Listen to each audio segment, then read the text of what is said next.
안녕하세요. 월세연금술사 김현태입니다. 네, 당신은 노후에 일을 안 할 자신이 있는가? 이러한 주제로 오늘은 좀 말씀을 드려볼까 합니다. 조금 직설적인 내용입니다. 여러분들은 어떠신가요? 노후에 일을 안 할 자신이 있으신가요? 저는 그런 자신이 없기 때문에 제 월급만으로 노후에 일을 안 할 자신이 절대 없기 때문에 이렇게 재테크도 하고 연금도 들고 유튜브도 하고 이러고 있습니다. 그런데 주변에서 보면 정말 아무 대책 없이 회사만 열심히 다니는 경우가 많습니다. 대부분 제 주변 사람들이 그렇습니다. 물론 막연한 걱정은 하겠지만 그것에 대한 구체적인 걱정은 크게 없는 것 같아요. 그래서 제가 말씀드리고 싶은 거는 지금 다니는 회사에서 언제까지 다닐 수 있다, 아니면 내가 여기서 다니다가 어디로 이직을 해야지, 뭐 이런 정도 생각은 다 갖고 계실 거 아니에요. 그러면 제일 좋게 된다면 이직을 해가지고 월급이 어느 정도 상승이 되고, 또 거기서 몇 년까지 다니면 내가 얼마 정도 더 벌 거고, 그러면 내가 연간 얼마 정도 저축을 하고 그 저축한 금액을 어떻게 굴려야겠다, 뭐 이런 정도의 암만 가지고 계셔도 훌륭하다고. 네, 대부분 그러한 생각조차도 없는 경우가 많습니다. 그래서 연간 저축을 얼마나 할지 뭐 이런 거에 대한 개념도 없는 경우가 많이 있기 때문에, 주변에서는 제 주변만 그런 건지 모르겠지만, 그래서 오늘 이제 주제가 평범한 직장인은, 저도 그랬었고 노후에는 일을 안 하고 쉴 수 있을까? 라는 주제입니다. 생활비는 과연 얼마일까? 일가도 한번 같이 살펴보도록 하겠습니다. 대한민국 월급쟁이 월 평균 임금이 320만원 정도고 4명 중 1명은 월급 150만원 미만입니다. 이렇게 월급을 받은 젊은 나이에도 사실 월 300을 찍지 않습니다. 월 평균이 320이니까 그것보다 못 받는 사람도 많고 그것보다 많이 받는 사람도 많습니다. 그렇게 이제 이분들이 과연 노후에도 일을 안 할 수 있을까요? 월급만으로 저는 그렇게 가능하다고 생각하지 않습니다. 물론 뭐 애를 안 낳거나 결혼을 안 하거나 혼자 사신다면 모르겠지만, 그래도 노후 자금이 얼마나 필요한지부터 알아야 되는데 그것도 모르는 사람들이 많습니다. 한번 기사를 가져왔으니까 같이 한번 보도록 하겠습니다. 보통 70세, 69.4세부터 노인이라고 생각을 한다고 합니다. 그래서 50대 이상의 중고령자가 노인이 된다고 생각하는 시점이 평균 70세입니다. 그래서 법적 기준인 65세보다도 4세가 많은 것으로 나타났고, 적정 생활비는 부부 기준 월 277만 원이고 개인 기준 124만 원 정도라고 합니다. 저희가 뭐 개인 기준은 조금 차지하고라도 그만 보도록 하겠습니다. 부부 기준에 약 280만 원 정도가 필요하다고 합니다. 이게 올해 23년 1월 3일이면 22년도에는 조금 더 이게 낮았거든요. 그래서 해가 지나갈수록 부부 기준 월 필요한 소득은, 적정 생활비는 점점 늘어나고 있습니다. 약 한 10만 원씩 계속 늘어나고 있더라고요.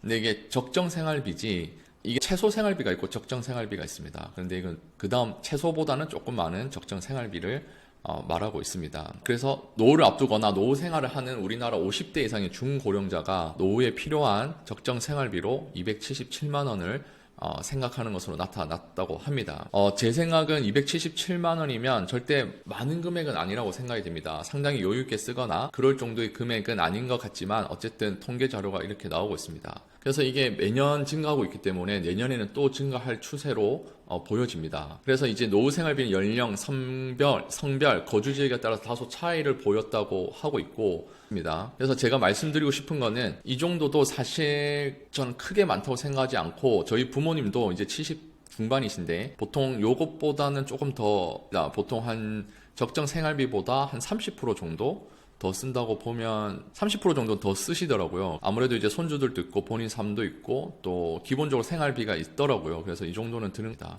그래서 제가 드리고 싶은 거는, 보십시오. 이게 일반 서민들이 이렇게 생각하는 거잖아요. 이것도 한번 보고 가겠습니다. 그러니까 이게 나이대별로 나눠져 있습니다. 이게 통합해서 보면 267만 원, 270만 원 정도지만 적정 생활비가, 근데 50대는 조금 더 많이 필요하고 한 300만 원 정도 되고, 80세 이상 아무래도 좀 적게 쓰는 걸로 나왔습니다. 213만 원 정도 나와서 평균으로 267만 원, 그러니까 270만 원 정도 되는 겁니다. 하지만 여기 대중부유층이라고 하는 하나은행의 보고서인데요. 대중부유층은 420만 원, 그리고 부자는 월 800만 원이 필요하다고 합니다. 그게 아까 말씀드린 268만, 270만 원에 비하면 대중부유층, 우리가 현금 10억 정도 가지고 있는 사람을 대중부유층이라고 하거든요. 요즘에 이 정도 수준이 중산층이라고 보면 될 것 같습니다. 그래서 평균 가구라고 하면, 평균한 통계 오류가 적정 생활비가 268만 원이지만 대중부유층, 현금 10억 정도의 대중부유층이면 월 420만 원, 1.6배가 되죠. 그리고 부자들은 월 804만 원 정도로 생각을 하고 있다고 합니다. 그래서 월 800만 원이면 연간에서 한 1억 정도 되죠. 그래서 부자들은 연간 1억 원 정도의 생활비가 필요하다고 합니다. 그래서 이거를 제가 계산을 좀 해보면 50대에 은퇴를 했다. 그리고 이제 남은 연수가 40년이다. 그래서 우리가 90세에 사망을 한다라고 봤을 때 적정 생활비로 보면 평균 적정 생활비는 296만 원. 그래서 남은 96 곱하기 1년 6개월 그리고 남은 기간 40년을 곱하면 총 14억 정도가 필요합니다. 이게 준비가 되어 있으면 일을 하지 않을 수 있고요.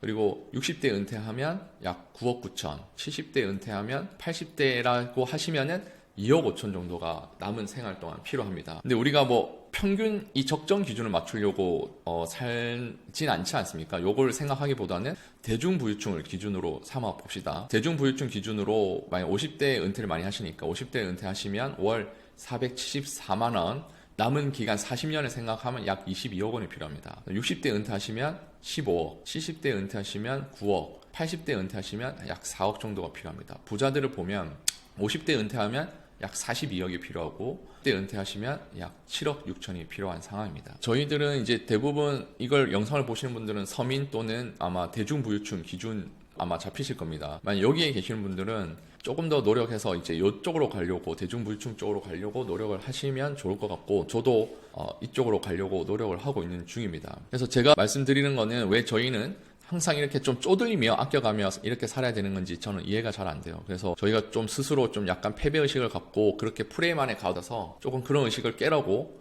이번 영상을 준비한 거고요. 한번 예를 들어 보겠습니다. 자, 근데 이렇게 대중부유층 22억을 가지고 50대 은퇴하는 경우가 많을까요? 이렇게 하기가 사실은 쉬운 얘기는 아니잖아요. 그래서 저희가 지금 보는 순간이라도 뭔가를 좀 바꿔야지 이때부터 뭔가를 좀 각성을 하지 않으면 이 정도밖에 이런 급여와 기존의 이런 상태를 가지고 은퇴를 맞이하기에는 상당히 쉽지 않습니다. 그래서 본인의 급여를 아끼고 아껴서 어딘가 투자를 잘 한다든지 아니면 새로운 투자를 한다든지 새로운 이직을 한다든지 해가지고 이 예상되는 금액을 위로 올리지 않으면 상당히 어려운 노후 생활을 맞이하게 될 것 같습니다. 네, 그래서 우리가 이거를 조금 더 업그레이드를 하려면 제 방송뿐만 아니라 사실 좋은 유튜브들이 너무 많잖아요. 실력 있는 분들이 너무 많아가지고 이런 분들의 강의를 듣거나 아니면 그분들의 책을 읽거나 이래야지 그분들의 지식을 조금이라도 받을 수 있지 않습니까? 지금은 얼마나 그런 유명한 분들의 강의와 지식을 받기가 좋은 때입니다. 그러니까 여러분들도 뭔가 조금 그런 지식들을 토대로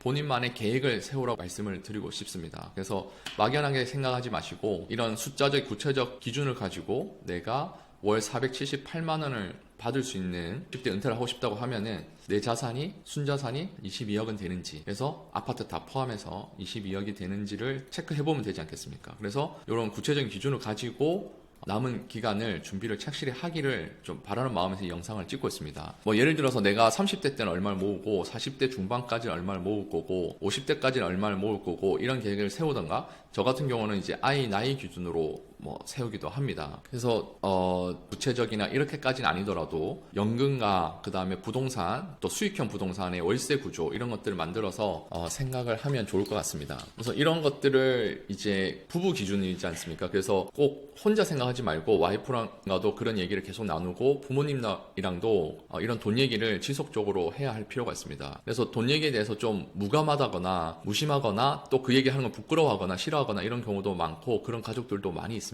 그런데 제 개인적인 의견은 그런 얘기를 자주 하시고 자주 오픈을 해야지 좀 더 좋은 방향의 그 길이 설정되지 않을까 하는 생각을 합니다. 그렇기 때문에 여러분도 당장 내가 얼마를 모아야지 이런 생각보다는 내가 진짜 열심히 해서 이걸 조금 더 업그레이드 할 수 이때 좀 더 재테크나 수익형 부동산을 사거나 또는 배당형 ETF를 모아가거나 이렇게 해야지 이 대중부유층 선이나 이 부자 선으로 갈 수 있다고 생각합니다. 정말 얼마든지 기회는 있다고 생각을 합니다. 과거에는 어느 유튜버가 이런 말씀도 했죠. 정말 돈 벌기 쉬운 세상이다 라고 맞습니다. 본인이 어떤 노력을 하냐 어떤 길을 하느냐에 따라서 정말 돈 벌 수 있는 방법은 정말 많이 있는 것 같습니다. 적어도 과거보다는 지금같이 이렇게 유튜브, 블로그, 부동산 또 수익형 부동산 이렇게 뭐 여러 활동을 할 수 있는 길이 많이 열려 있잖아요. 그렇기 때문에 여러분들 조금 한 번만 더 제가 드리는 말씀을 너무 어렵게 생각하지 마시고 한번 다른 분들 좋은 영상들도 많이 보시고 그리고 본인들의 급여나 본인들이 지금 다니는 직장의 급여 그리고 그분들의 생활 패턴 이런 걸 보시면서 내가 10년 뒤에 또는 하셨을지, 은퇴를 하셨더라도 이런 사람들 이상만 된다면 다행이다, 이런 마음으로 노력을 하시면 좋을 것 같습니다. 지금 대기업 다니시는 분들조차 임원을 달지 못하면 거의 뭐 50대 초반에 은퇴를 하고 있습니다. 그러니까 이제 그러한 것들을 염두에 두면서 한번 고려를 많이 해보시고 생각을 많이 해보셨으면 좋겠습니다. 네, 항상 부족한 영상인데 끝까지 봐주셔서 진심으로 감사드립니다. 네, 이만 마치도록 하겠습니다. 감사합니다.